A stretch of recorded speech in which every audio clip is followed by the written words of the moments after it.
Welcome back to the Boys In Bolos podcast. We're down here in the barbershop studio. Week 1 is over. You like that? That was like a Mickey Mouse voice. I've been practicing. Oh. A lot of Mickey Mouse influence in this house. It's a Mickey Mouse operation. Disney vibes up in here. A lot of jokes. I'd like to get your quick fire assessment after week 1. Yeah, do you want to do like word association? I want to do just like your general feeling about how things went overall. I don't think there were any surprises. I was actually, the second question was going to be your biggest surprise of the weekend. I don't think there's any surprises. I wasn't surprised by anything. It's true. I actually wasn't surprised by anything. Like either. Liverpool tying Fulham, whatever. Fulham's at home. They just come up. Mitrovic is still thinking he's the king. I mean, he's going to bag some goals this season. Oh, when he plays at home, if you have him on fantasy, he captains. That's my full take because no one else is going to do it. And if he hits hard. He's going to beat up some of the lower teams. Like when Mitrovic plays Everton, if you have Mitrovic, play him. Yeah, he's gonna he's good for like 12 goals still this season, and he won't score. I think so. He won't score like 35 like he did last season. But I do think that people need to reassess. Like a couple years ago, I don't think it was last season, but the season before, or maybe it was last season. I'm getting seasons confused. But when in the first game Norwich beat Man City 3-2, and I think it was 2 seasons ago. In the season they came up because they came up, stayed for a season, and the next season they went down after that season. When they first came up from the championship. They surprised Man City and beat them 3-2. Pookie, I think, had a double. And people are like, Norwich is going to be here. I'm like, it's a long season. No matter what happened this week, there's no stock. The only thing, now let me go back on that statement. The only thing that everyone should be worried about, and actually John Scheimer just said it. He's in our DMs per usual. Is about Haaland. He said, this guy may end up being the greatest goal machine to date. And I really don't think that's hyperbole. He could score 60, 70, 80 goals a season in all competitions for a long time. I think that's a bold statement. But I do think he's going to be starting to crack 35, 40-goal season if he stays at City. I mean, it's just going to be stupid. Yeah, the only thing, like I said in the group chat today, was the only thing holding him back is injury. He stays healthy. Absolutely agree with everyone. He's going to score 35, 40 goals. All competitions. But the other thing is, like, I think there's going to be a point where, like, Pep took him out today. He's going to be like, I need to just manage him. Like, I just need to manage the amount of minutes he gets.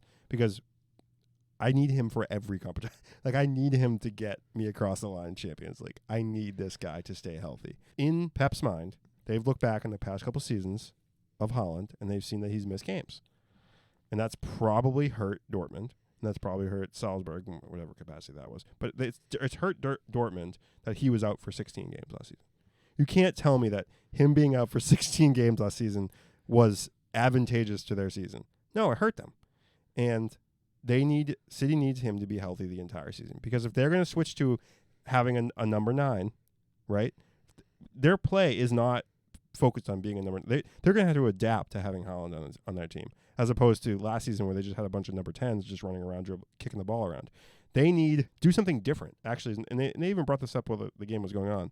They're going to have to shift kind of the way they play and allow Haaland to run into space and to like kind of do his thing, do what he did best, scoring 30 goals last season, and that's kind of a bit different than the way that a lot different actually from the way that City usually plays, which is very, very possession-based. Don't kick the ball into space. Don't have some plays that fail. Basically, they're so worried about losing the ball and getting hit in the counter that they hold the ball and they don't do anything with it. Do anything with it. They won the league, so obviously they're doing things with it. But you know what I mean? Like sometimes they're very pass-heavy around the box. With Haaland, you got to put the balls in the space and let him do the work. Well, they finally have, and this is something that other than Kane, Chelsea doesn't have. Liverpool doesn't have. Well, they have now in Darwin. They have now in Darwin. Maybe. But they don't have a guy who he's unproven. But I think in the Premier League. But Haaland obviously has. Haaland's unproven too. But Haaland's goals, like I was trying to look up when you were talking. Here we go. 15 goals in 13 Champions League matches on Borussia Dortmund. Right. When he's on Man City in the Champions League, stupid numbers are about to happen, like long term.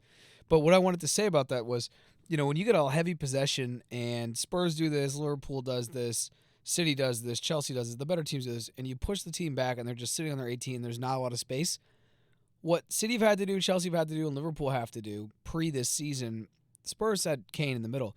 we always talk about you can't just dump the ball. You can't get the ball wide and dump it in, around 6 feet high and hope for a header because the defenders are going to win. They're gonna say, "Come on, do that all game." I mean, that's how Chelsea won the Champions League. We put 3 lugs in the middle: Christensen, Rudiger, and Thiago Silva, and we said, "All right, dump it in. We're not gonna, we'll hold the deep line." It was like Thermopylae, really, with like the 300. And now with City, they can play through you, which is what they used to do, and they still won the league doing that. Or they're going to have the option where they can get Kyle Walker or Cancelo, who literally, Cancelo has more skill than most number 9s in the entire championship. Yep. I watched him today, and I watched the entire game. He barely played. He's City. barely a defender. I mean, he's basically a midfielder. He's attacking midfielder. He and Walker on and anyways, it's just so freakish. But now when those guys get wide and they're swinging the ball around, going from where the ball side is over to the other side as they swing, they're going to be on the other side, and they're finally going to be like, oh, we can actually dump it in because we have this dude who can get on top of it and bicycle it, head it, flick it. Haaland finds ways to score goals. Like, he's a true poacher. So it's kind of crazy. And the stat that I saw today, which I was like, wow, this is some vibes, was that the last time a City player in his debut scored a double was Kun Aguero, who is a legend at City. Yeah, a legend. I think he scored 190 goals in the Prem, won them the championship in 2012. It is setting up for Haaland to be like Henri level. Now, whether it happens, we don't know. You're right. Also, whether he stays there, he doesn't have I don't think he has an allegiance to being I don't think a footballer. He doesn't care. He just wants to get better, and he wants to get better and wants to be and he wants to win trophies and wants to win the Champions League, win the league. He wants to win the World Cup. He wants to do all these things, right? He's 22. He doesn't know, but that doesn't mean he's going to do it all at City. I think he's going to stay at City for a while, probably 5 years, but he's going to take a payday too. There's going to be a point where he's just going to be I want to set myself up for life. He's going to he will play for Real Madrid after this. Yeah, for sure. That's it. That's the only other team. Yeah. He won't go to Barcelona because they're still going to be in a shit show. He wants. Real Madrid's Real Madrid. They've won the Champions League 14 times.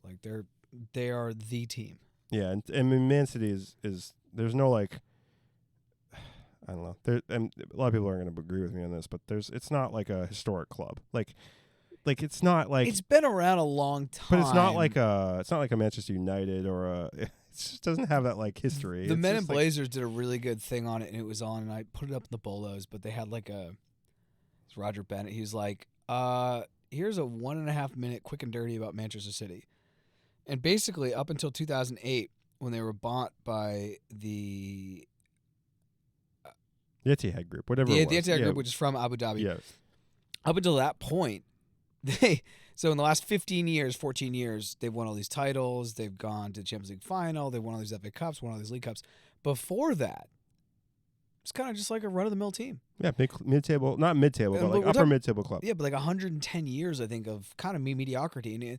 And Roger Bennett's point was just what is really Man City? Right. Is it the last 15 years or is it before that? And the answer is it's nuanced, but clearly what we have now is just a fucking juggernaut. It's just an oil club. It's an oil club. It's an oil club, and it's just money. And so for me, is there any defining thing that keeps a player there, right? Is there besides winning, I guess, right? Winning money, and winning, if you have Pep. Yeah, I think Pep's not going to stay there though, and Pep's not going to. Coaches don't. Besides Sir Alex Ferguson, what coach has stayed at a club for more than Wenger. X amount of years? Wenger. But if you add up Mourinho's 17 times at Chelsea, he's been there for a decade. But really, that's the thing. It's he's not going to be there forever. Pep's going to leave. Pep's going to retire. Pep doesn't need anything. He doesn't need it. He's not loyal to City. No. Right. He's loyal to the challenge of the project. And right now, the challenge of the project is that Pep Guardiola. Last time he won a Champions League was in 2011. Was 11 years ago. Right. That's the challenge. Jokers have won Champions Leagues over him since. Robbie Matteo. Yeah, because at the end of the day, who showed up at Chelsea and had a 3-month stint, won the fucking Champions League. And Pep is God and has all these books on how to coach and how to triangle pass your team into a freaking coma, and he can't win it. So that's his challenge. Yeah, and Haaland will get them over the line. That's fine. Whatever. I don't think anybody's arguing that. I just want to make that Haaland's only 22. He's not going to be at City forever. But where does he I guess Real Madrid, that's it, right? For me, Real Madrid. I don't, Yeah. and nothing else would make And then, sense. and the only reason he goes there is for a payday, and then just to set himself up, and then he can win more Champions Leagues, I guess. Yeah, I mean, he's never going to be good. Like, I'll say it here. He's never going to be competitive nationally. Norway's not going to do it. They might get to the World Cup. Maybe they get out of the group stage, which would be impressive because their country's so tiny. But, that's it. They're not going to win the World Cup. Maybe they challenge for the Euro if they have some freakish, generation. But even then, I think the larger teams eat them alive in the Euro. So it's just kind of I guess, maybe, his ambition is to, just be the best striker ever in his football. Ambition is to be up there with, Ronaldo. I guess that's what with that's the two what Ronaldos, with Messi, with Thierry Henry, with ballers. He wants to be in the elite level of players. And I think his numbers, if he obviously stays on this trajectory, which God knows is ridiculous, he'll get there. Sure. But what I wanted to ask you about, because I was thinking about City earlier. Where do you think Pep goes? And I have an answer in my head, and I want to see where you take this. Where does Pep go if he leaves Man City? Where does he go?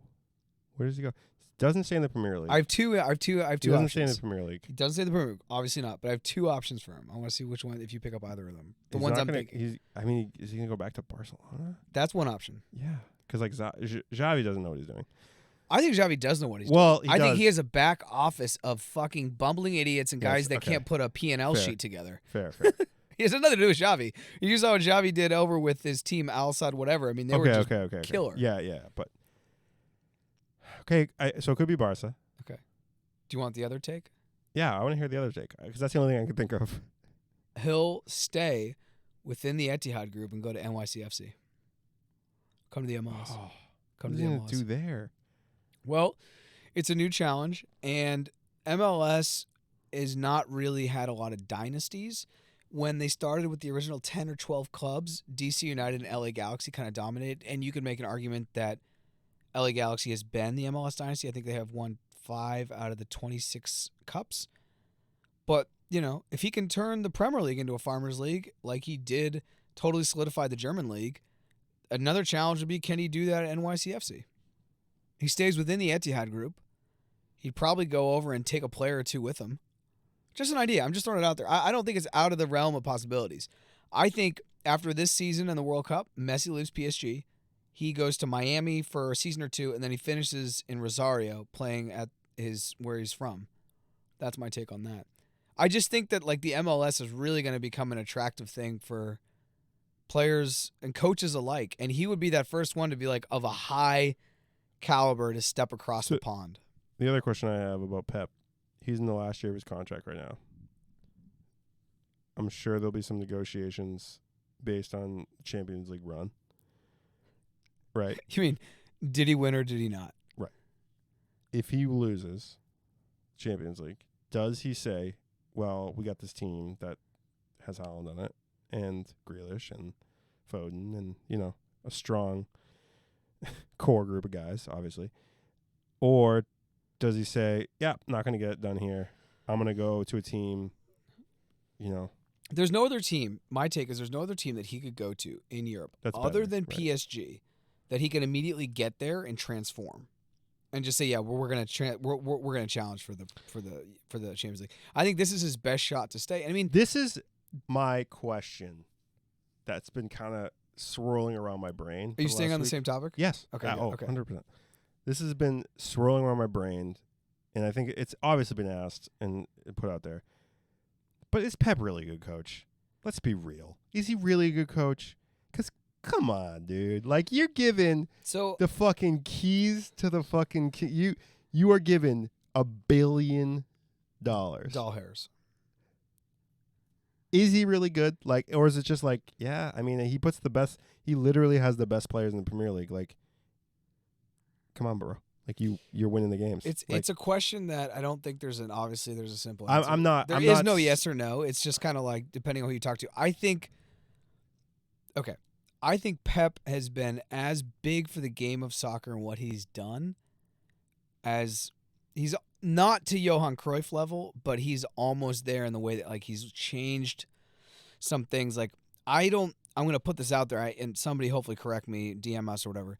I'm pretty sure he was one of the first people to start doing false nines and he started doing that in 2011 with, 2012 with Barcelona, and then in 2012 Spain, which was Barcelona, they won the Euro, playing a 4-6 essentially.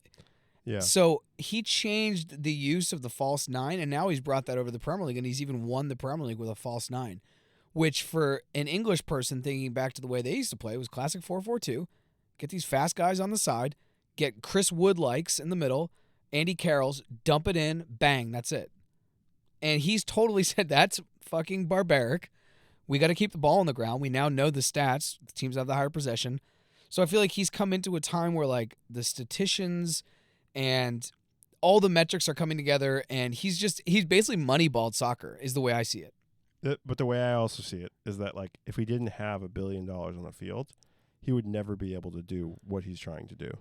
He would never be able to accomplish the possession-based football without De Bruyne, without Foden, without even Sterling. Like a lot of the in Aguero, like for a while, like right.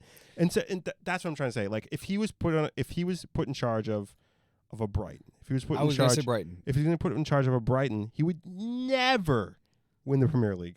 Even just with those players, you just wouldn't do it because they do not have the skill. They do not have. So my question is like, is he actually a good coach, or is he just? So you understand my point. I'm picking up because, like I said, I can make arguments both ways. I think he's revolutionized the false nine. I think he's changed the way the game is played. I think he's figured out this thing, like all of his teams, they all get into this certain part of the box that opens up the other part of the box, which we were never taught to get into because the game has evolved so much. But then you also have to look back, and when he was on that 2011 team, he had Lionel Messi, Xavi, Iniesta, Busquets. He basically had a World Cup winning team, adding Lionel Messi sprinkled on top. So, like, he's always had cheat codes teams. You know what I mean? So I think your point is really valid, and I want to remind just like everyone that coaching is to some degree.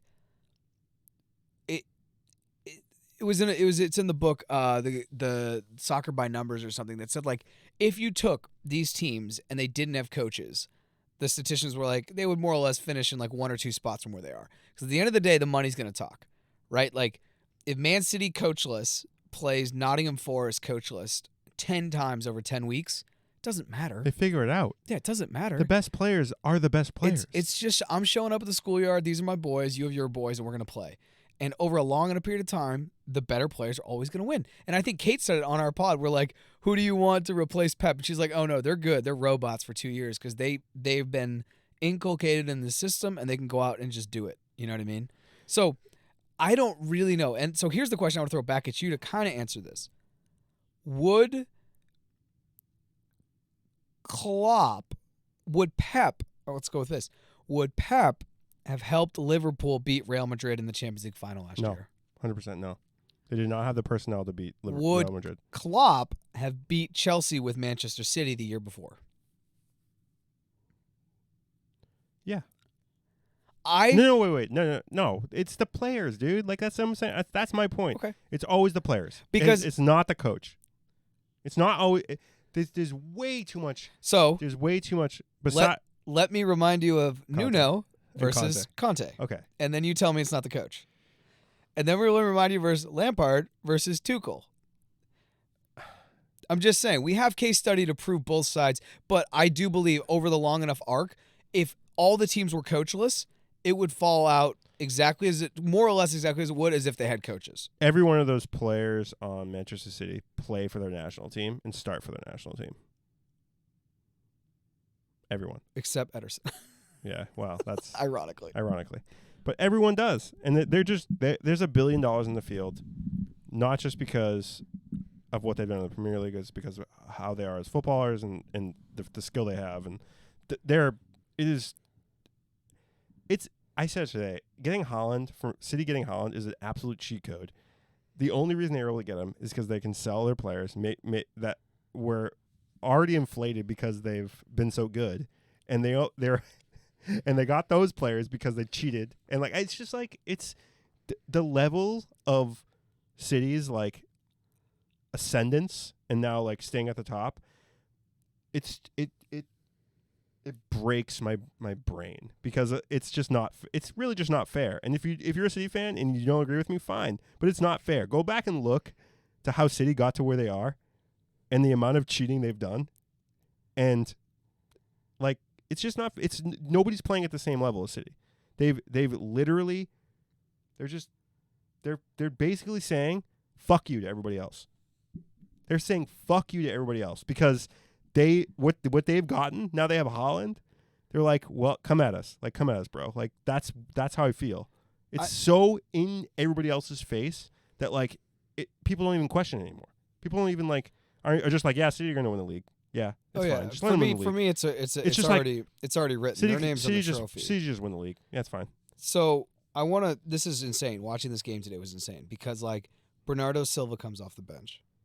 Phenomenal talent. One of their best talents in the last 5 years, in my opinion.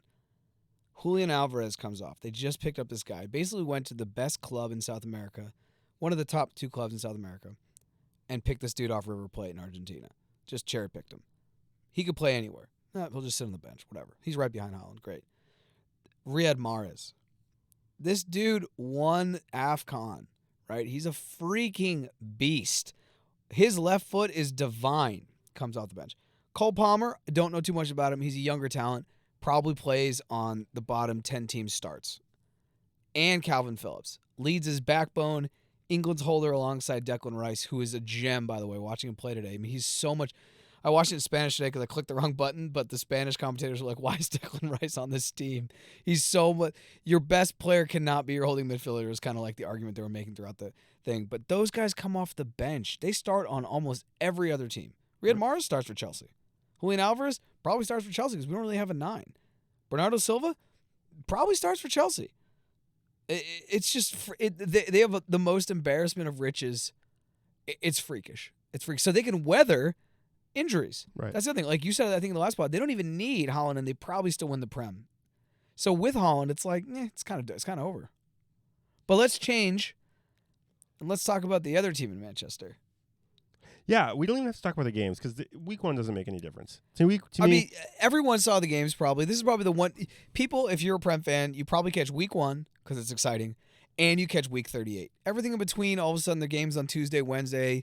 Maybe it's a later, whatever. So I think everyone saw the games. But Manchester United, and we tweeted this and we posted this. When we said they're probably finished 10th or higher. 10th or lower, excuse me. I don't think that's a crazy call. And seeing the turmoil, how do you not start a GOAT? I don't care. If you do not like him. I don't care if Messi doesn't sit on the bench, Ronaldo doesn't sit on the bench. I don't care. I don't care if he's going to be a little bit winded. I don't care. He's your number 9. He's going to play up top. Who cares? Let him. He's not going to press that hard. Like just let him run around out there. He's going to produce something. They started Luke Shaw, and then they said Ronaldo, I have 36 abs, is out of shape. Right. I'm dead. I'm fucking dead on the inside. They put Eriksen up top. In the center. In a 4-3-3. In a 4-3-3. It was the most insane lineup I've probably ever seen a team put out because Ten Hag was trying to make a statement about who is in charge. Who's the big boy on campus now at United? Who's the big boy at Old Trafford? I have the big boy. No. He was trying to make a point. That's why he sat him. You don't think Ronaldo was doing freaking jumping jacks and like ab crunches while he wasn't at Old Trafford? He's fit. That guy is fucking ripped. Ronaldo, when he was at Juventus and he did his physio thing, or maybe when he came to United, I'm getting this confused. I think he was like 30. No, so I think when he went to Juve, he was like 33, 32. And his physio, and they did like his metabolics, he's like 19. The dude's fine. He only eats grapes. There's videos of him like making fun of his son because he wanted like a cheeseburger or some shit. The dude's a fucking goat. You play him. And then Ten Hag said, this is insane. I'm really happy. I told you before we have a top striker. I'm really happy he's here with the squad and we stick to the plan. And I had to put on the bow as define gaslighting. How are you going to say that and not start? Like, it's insane. It's insane. The United fans have zero allegiance to you. And that dude is a walking legend. Yeah, you also, play him at all costs. It's literally Ronaldo vibes FC. And you don't play him. How do you not play Ronaldo vibes FC? Like, dude, all I know is that the lineup was absolutely insane. Luke Shaw, fucking McTominay and Fred in the center. McFred. You don't play. I don't understand. Just play Van de Beek. He's better. He's better moving forward. You at least outscore them. At least outscore Brighton. Who cares if you give up a goal or two? Beat them 3-4-2, whatever. Who cares? Put him in there. Put Ronaldo in there. Get fucking Rashford away from Old Trafford. Dude, get him away. Get him away. So you start Ronaldo over Rashford. Ronaldo or Rashford. I put I like Fred. I keep Fred, but I put Van de Beek over McTominay. Yep. Absolutely. And then you have Fred. And you put Eriksen as a 10. You put Eriksen as a fucking I would do a diamond in the midfield with them. You put Eriksen as a 10. Fernandez and Van de Beek, and then Fred in the diamond. And then up top you have Sancho and Ronaldo. And okay, it's still not the best team, but like at least you're going to score like 3 goals from it, right? I think Ronaldo, before this game or in the last 10 games of last season, I think he was involved in every one of United's last 10 goals or something. Yeah. It was like a mind-boggling statistic. It's unbelievable that literally you and I can put out a better United team than Ten Hag. And this guy's supposed to be some fucking Ajax legend. Like, I don't care. Like, that's bad. Like, he doesn't even... It's also the first game of the season. You have probably your biggest crowd. You put out Ronaldo. You make the people happy. Who cares if you draw? Who cares if you like? Start Ronaldo. You start Ronaldo. You start Van de Beek. Even play him to halftime, and everyone's like, "Wow, he started. He played." Ronaldo will get enough chances in that time. He'll do something. He's a killer. He's a goat. Yeah. The only downside that I could see Ten Hag having, like his apprehension, is that they're going to be exposed a lot because Maguire's so bad. And Dallas not that good, and like, it's Lisandro Martinez's first game, so I think he's worried a little more. He wants to play a little more defensively. That's why he put McFred in the middle. That's maybe his reasoning, but it's also Brighton, so it's like a mid-table team. Like you're at home. You're at home. You gotta go for the 3 points. You're not scared of Brighton. No. If you're worried about Brighton on the counterattack because you have fucking Slabby in the middle, you've already lost the game. Right. You've literally already lost the plot. Like it's true. You're at home. You attack. If they score a goal at you on the counter, it happens. But the idea is you're going to get more in than they do. Like, if Ten Hag continues to, if what you say is true, and I think you might be right, like if he plays conservative with this United team, which cannot sit back and soak up pressure, or because you put out 6 defenders when you do that. Yeah, and the defenders aren't good. That's the thing. The defenders aren't good. Slabby is bad. Lisandro Martinez is mediocre. Luke Shaw's a dad bod. And who's the other guy? Dallet? Dallet, yeah. It's brutal. It's a brutal back line. And I think one of the bigger things that is like United's going to have to deal with, and clearly they're talking about, is that Bruno Fernandes had an amazing season when he got all the VAR calls. Yeah, 2021. When it was Varchester United. His numbers were like 40 goals, like 48 assists, like saved babies from like burning bushes and trees and shit. But like since the dude's a dud. He's dud. Like dud. And they're going to have to deal with that. I think he needs to be on the bench because like I look at this, I'm like, you know what? Maybe I would drop Eriksen, drop him in the 10, like you said. Yep. Put in Fred, and I would put Donnie Van de Beek. Rashford's out, Ronaldo's in, and I start Elanga. Elanga's nice. I like what he was doing. Yeah. He's a young dude. At least he's going to run at people and take some chances. Let Ronaldo stay in the 9, Sancho and Elanga on the outside, Eriksen in the 10, Fred and Donnie. That's fine. So maybe they have a Bruno Fernandes problem. I think Bruno Fernandes has been a problem for a while because I think when Ronaldo came in, that threw off the play because I think Bruno Fernandes was used to kind of having like a lug or a false 9 that he could kind of exchange with and get higher up the field, and that's why he scored all those goals. Because scoring all the goals that he did from the midfield, I mean, he scored more goals that season than Frank Lampard ever did. And Frank Lampard was the highest scoring midfielder in Prem history, I think. Yeah, but he always did it coming into the box. Like, putting himself in a position to get like penalties and shit. Yeah, exactly. It wasn't like scoring that many from the midfield. Obviously, the Varchester United helped, but like I think with Ronaldo coming in and really soaking up that 9, it didn't give Bruno as much room. I don't know. I'm interested to see what Portugal's going to do because they are in the group of death once again because they always do this because they always qualify late. They could be in some serious issue if Ronaldo's not firing or is in a shit mood coming into the tournament and Bruno Fernandes isn't good. Like they have ballers, right? Like they have Bernardo Silva, Joao Felix. They're going to figure it out, I think. But if you have Bruno Fernandes and Ronaldo playing well at United going to the tournament, you got to be like happy as a Portuguese fan. It's also his last World Cup. I just don't see a scenario in the formation they're playing where Bruno Fernandes thrives. Oh, I agree. He was completely invisible today. There's just so many more questions at United than there are answers, and they're not good questions. They're like, who do we bench? And like, Donny can't be happy. Like he came back with Eric. Like they took the little helicopter over from Haaland, and they show up, and he's like, "I got you, Donny. You're gonna play on the bench." Yeah, it's bad. It's super dark. Well, I really do truly think that stems from their back line, and they have to play defensive, and they have to play McFred in the middle. They have to play McFred in the middle because they don't have any other option. They literally have to drop 6 guys back to defend against Brighton. That's brutal. This is a non-Cucurella Brighton, so they should be more exposed on the outside flanks defensively, and a non-Basuma Brighton. So in the middle, they've lost a big talent. It's really telling. There's some United fans somewhere, and I know it's late. They're in a pub somewhere, and they're like, "How do we burn Old Trafford? Yeah, it's Let's brutal. just do it. Let's It's just start bad. again. We got to destroy can't- to create." Like the only time they played well was when their backs were up against it, and they were basically just throwing guys forward. There's no formation. There's no plan. There's no discipline. There's nothing. There is nothing. What's the first thing you would do if you were coach of United? I know exactly what it is. What I do. I'm asking you. Let's see if we're on the same page. Take the captain away from Maguire. Yes. You walk into the thing, you say, "Hey, you're not captain." You give it to Ronaldo. He starts every fucking game. He leads from the front. He's the GOAT. He's the legend. That's what worked last year. Those vibes took you to competitive as you could be. Because without Ronaldo, they're probably 8, 9, or 10 last year. Yep. I say, Ronaldo, you're going to do it. We're going to do 4-3-3. That's it. That's how we're playing. Yep. With 2 holders. You can even do 2 holders. But one of the holders can't be, you can't have the McFred. One of them has to be Donny. You need someone better in transition. Yeah, they need to get away from Eric Ten Hag ball. I'm going to do what I did at Ajax with what I had and implement my system with my guys, because these guys will not do what Ten Hag wants, because they're not Ten Hag guys. They're Solskjaer. They're fucking whoever guys. They're just guys they brought in. It is not his team.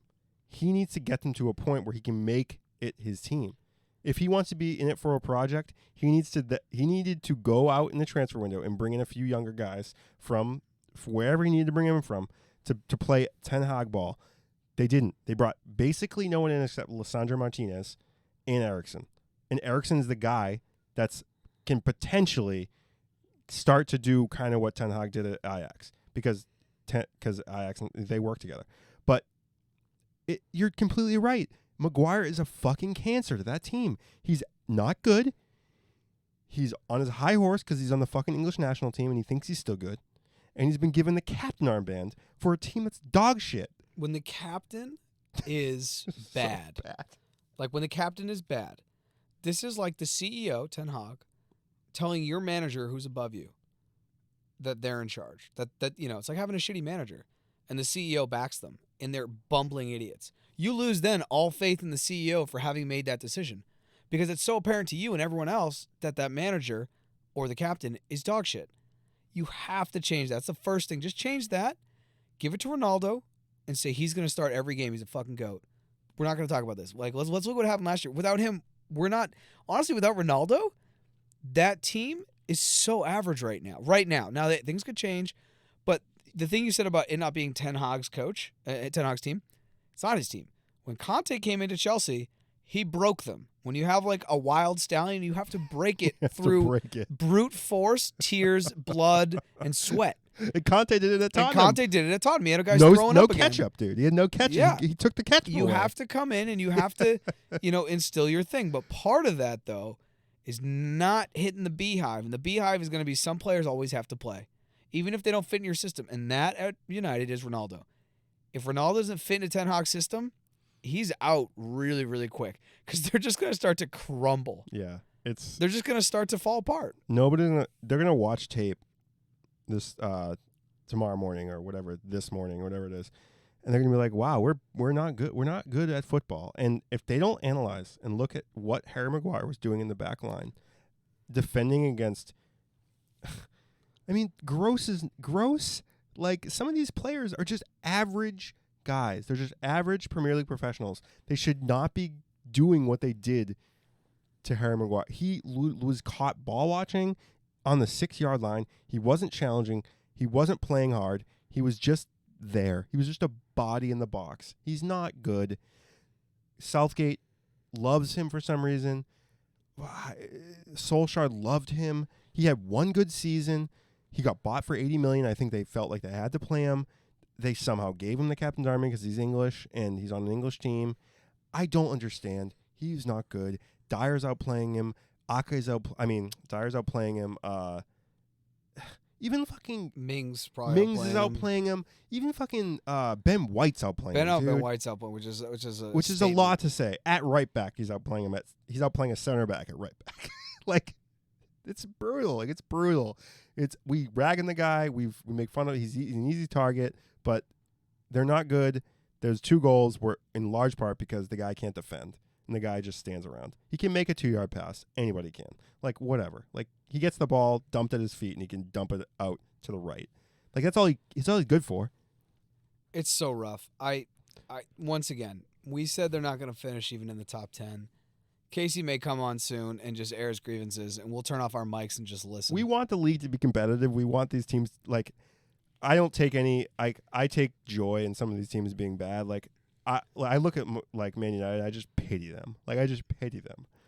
It's not even like, I just look at, it's past. I feel bad. Like, I feel like I just watch them and I'm like, eesh. Because there's no, like, it doesn't seem, they're going to win a few games here and there, whatever, and they'll be mediocre. But this team should, like, with the amount of money they spend, with the amount of fans they have, with the amount of merchandise they sell, with the amount of revenue that's coming in their club, the recognition they get around the world, like, this should be a top club, right? At least top 6 in the world. I think for their brand, they're top 5, top 3. I mean, it's only like Barcelona, Real, and Manchester United. Those are like maybe the Glazers just don't care. They just don't care. They just don't care. They're gonna sell their jerseys. They're gonna make their billions. Whatever. Fuck. They're billionaires anyway. But they just don't care. Maybe they just don't care. Maybe that's what it is. If they are not active in the December transfer window and or they have an amazing change of everything, I think it's such a rough season because some of the other teams are looking good. Yeah, I mean, even the teams that, like, on paper that the players aren't great are well coached. Brighton's a perfect example. They're not great on paper, but they're well coached. They know what they're doing. Graham Potter knows what he's doing. He gets his team doing what they need, even without Basuma and Cucurella today, and without Mape most of the game. They're fine. They look fine. Do you want to look at the week coming up? I don't really want to go game by game. Yeah, give me a highlight. Well, we got the derby. We got a London derby. Yeah, we got the Bolos derby. Aston Villa, Everton, not that excited. Yeah, Aston Villa disappointed this week. Wolves, Fulham, probably a competitive game. Brighton, Newcastle, another competitive game. The Arsenal, Leicester game. Arsenal look good. I totally believe that they're going to be very, very competitive this year, potentially top 4. It comes down to injuries, and it comes down to how well they can manage the Thursday games, right, and the Saturday games. Leicester, Vard City Blues. Leicester, did they lose their first game? They did. No, they tied. They tied. What do you think about this game, Arsenal Leicester, and it's at the Emirates? I think Arsenal got this. I actually think Arsenal struggled a little bit. I think. Oh, in the second half they got outplayed. I think But I still think they look good. I think the first 15 minutes they look really good. I think they look really good. And I was like, oh, shit, this Arsenal team is really good. And then Crystal Palace figured out, well, and Crystal Palace deserved a point. I truly believe that. I truly believe that, too. I think they outplayed them the entire second half, and it just didn't go their way. I think the difference between Arsenal and Crystal Palace when it comes down to quality is just Crystal Palace doesn't have a finisher. They couldn't put the ball in the back of the net, but they definitely had enough to get them to press and push to push Arsenal to where they felt uncomfortable. I don't think Arsenal looked very, very good. I think they'll be fine. Like, I think Jesus will find some goals this season. Obviously, I think a lot of people agree that he will fit as a number 9 there. I'm not sold on Ben White, especially him playing right back. But I think as a collective unit, as a defensive unit, they look pretty solid. I still think he's not that great of. I think he was a bet like for $50 million. I think they paid off very high English tax for that center back because I don't think he's that great. But yeah, I mean like Martinelli, he's good. He got me some fantasy points. I was happy about that. Odegaard's good. He's solid in the middle. I think they're gonna be good. They're gonna be competitive. They're gonna be competitive, but I don't think. I think it's gonna be really tough for them to break into the top four. And I feel like a lot of people are very agree with me on that one. They're gonna to break into that top four is gonna be tough, especially with Tottenham, Liverpool, City, and even now Chelsea picking up some signings. And I think they'll pick up a few more signings before the transfer window closes. I think Chelsea will strengthen a little more. I think Tottenham maybe will get one or two more players, and I think Arsenal probably stay the same. And that's the difference, right? Is like Champions League football will get a couple players to go to Chelsea and Tottenham, and it won't go to Arsenal. Arsenal lost out a bunch of signings because of non-Champions League football. And, you know, I brag on the whole Champions League thing in past episodes, but it is proven in this transfer window that it makes a difference. Oh, you rag on it when your team's not in it, but yes. Now you like it when your team's in it? No, I don't like it. I'm just saying it made a difference this transfer season. Yeah. Smells like hypocrisy in the barbershop. I'm admitting to it. I'm admitting to the hypocrisy. Who do you think wins this, though? Arsenal, Leicester? I think Arsenal wins this. Oh, Arsenal. I mean, I don't think comfortably, but I don't think Leicester looked very good today, to be honest. Like, I think they capitulated. They scored 2 goals and then gave up 2 goals to Brentford? Eesh. The Brentford United, we've talked about United enough. I think Brentford win this. They're at home. That's my take. The only other game, before we talk about the Bolos game, the Chelsea-Tottenham, which is crazy, it's week 2, they were talking about, the Spanish commentator today were talking about Man City and how freakish it is that their first, have you looked at their first 6 games? Let me tell you who they're going to play. Let me tell you how they're going to have 18 points at the end of this. Bournemouth next, Newcastle, Crystal Palace, Nottingham Forest, and Aston Villa. And finally on match day 7, they play Tottenham, who was the last team to have beaten them in the Premier League. But those first 6 games, they're going to have 18 points. And with Liverpool already dropping 2 points, let's just look at Liverpool's. I want to just take a brief look at what Liverpool have got. I'm assuming they're going to play not as easy line. I mean, that's seeming. Yeah, I mean that's the reason why I just literally before this podcast started, I dropped Kane in my fantasy and picked up Haaland because I looked at his fixtures. It's freakish. Oh, they're going to destroy these teams. I mean, they're not even in Europe. They're not even doing Champions League. I don't think until like September. Until week 4 or 5. So I mean, it's just going to be a field day. So Pep hasn't been training 5 days a week. Maybe they get a rest day. Maybe some whatever. Yoga, whatever they're doing for recovery, and then he's gonna let that dude loose. It's a wrap. So anyways, Chelsea-Tottenham this week. It's at the Bridge. What are your predictions? Last season, Spurs had to play Chelsea a number of times. In the cup games, couple cup games, didn't go well. League games didn't go well. I actually think it depends on new signings for both teams and how they impact the game, because Cucurella didn't really play much, right? And I don't know how much he will, depending upon our lineup. I mean, I still take Reece or Chilwell over him. So fair, but for Spurs, Richarlison was suspended for the flare incident this week, so he didn't play. I think Basuma was coming off a little bit of a knock, and Perisic is still getting back to full strength. So with the 5-sub thing, maybe second half breaks the tie, whoever comes in. Maybe that's my prediction. Second half, it's tied 1-1. 60th minute, Spurs take it 2-1, but that's because I'm a Spurs fan. I don't know. I think Chelsea win this. I don't really know how we do it. I just think we win this. I don't see us losing to Spurs at home. I think it'd be at home, hard. Yeah, maybe not. But if it was, it'd be hard. I also think when we go and play you guys, I think you'll probably beat us. I think both these teams will split points. They're both going to win at home. That's how I feel. Yeah, I was encouraged to see Kulusevski get on the score sheet. I think he played phenomenally. I think he was man of the match for me because just his movement on the right side, even with Royale, which was right now. I think he's your best player. Yeah, he's incredible. He's fucking incredible. His energy is so positive at all times. His movement off the ball is just incredible. Yeah, it's surprising too because he has to play with Royale, which isn't a classic wingback. He's more of a right back, and that's why they brought him in. And so I don't know if Doherty or Doherty, whatever his name is wasn't as fit, or if they just went with him because he's with Royale because he's a little bit of a better defender. So it'll be interesting to see how he has to deal with Sterling. So like that's my worry is right is like that matchup on Chelsea's left, Spurs right with Sterling and Royale, Sterling and Doherty could decide the game because obviously Sterling's talented and fast, and I think that Romero can handle him because Romero's on that side. Oh wait, actually Romero plays on the left side. I don't know. Either way, center backs might be able to handle it, but and Sterling doesn't have a lot of like quality at the end.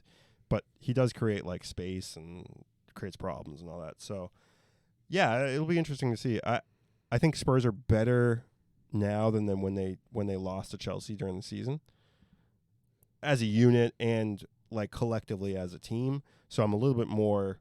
I'm not like confident, right? I don't think any Spurs. I mean, it's a derby. Probably the third and fourth, or fourth and third, whatever. However you want to flip it this season. So I think it's going to be a much closer game than it played out last season. So, yeah, I think it's fair for you to be confident at home, and I think that it could go 2-1. Like, that's not a... Yeah. It's so early. It will all pan out. Chelsea will finish in fourth or third. That's how this will happen. Yeah. That's my take. Yeah, and so like we can fast forward, but like if the first few games don't go so well for Chelsea, or like if you're struggling to find goals, I think you'll make a move or two in the transfer window before it closes to kind of plug that hole, because you're gonna get rid of Werner, get him off the books, and then now you're going after a striker, you're going after an attacking player, right?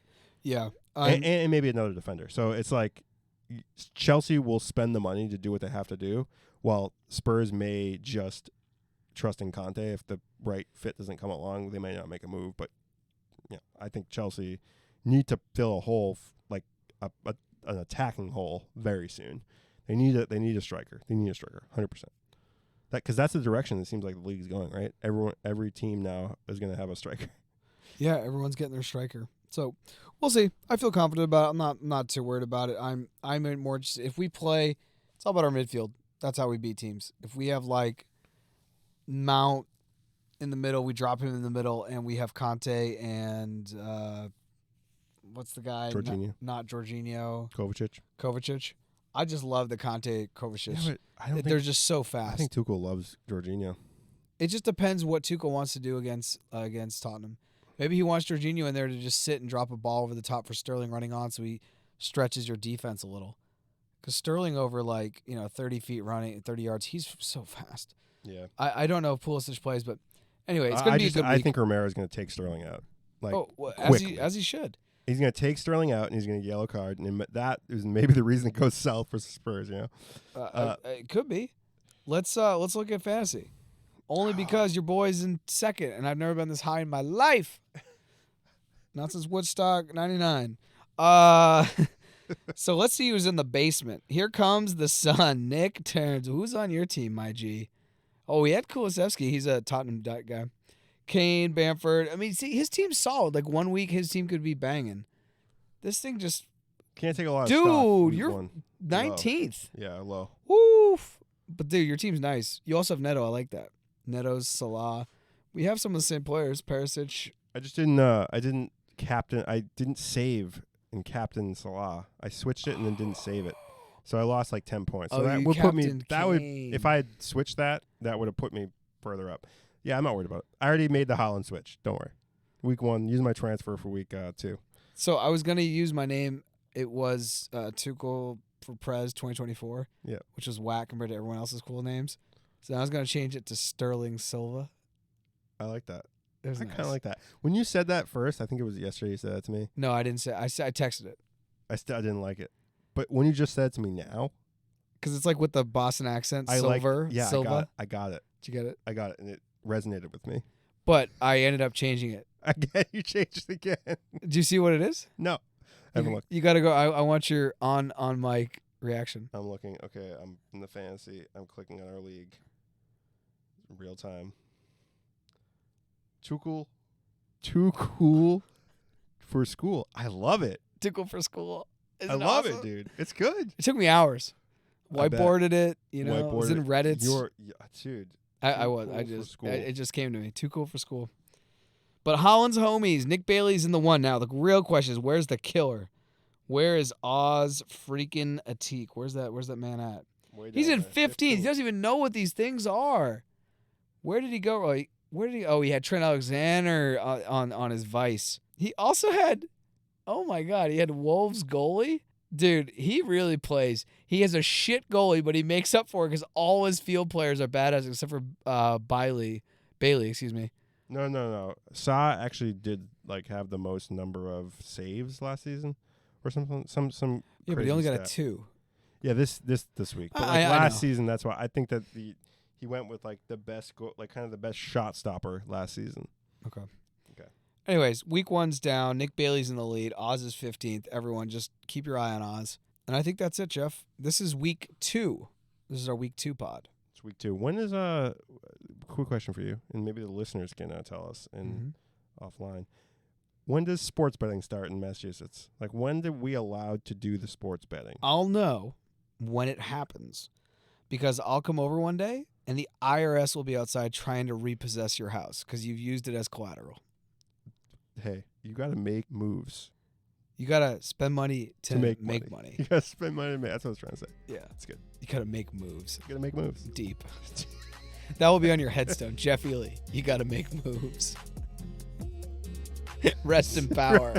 I buried him in a Spurs jersey. Maybe he'll win in heaven. Ciao. Ciao. Thanks for listening to the Boys and Bolos podcast. You can find us on Facebook, Twitter, Instagram, Patreon, Twitch at Boys and Bolos. If you'd like to be a guest, please reach out. You can hit us on any of the social media accounts that Jeff just mentioned or email us directly at boysandbolos@gmail.com. Thanks for listening and see you next time.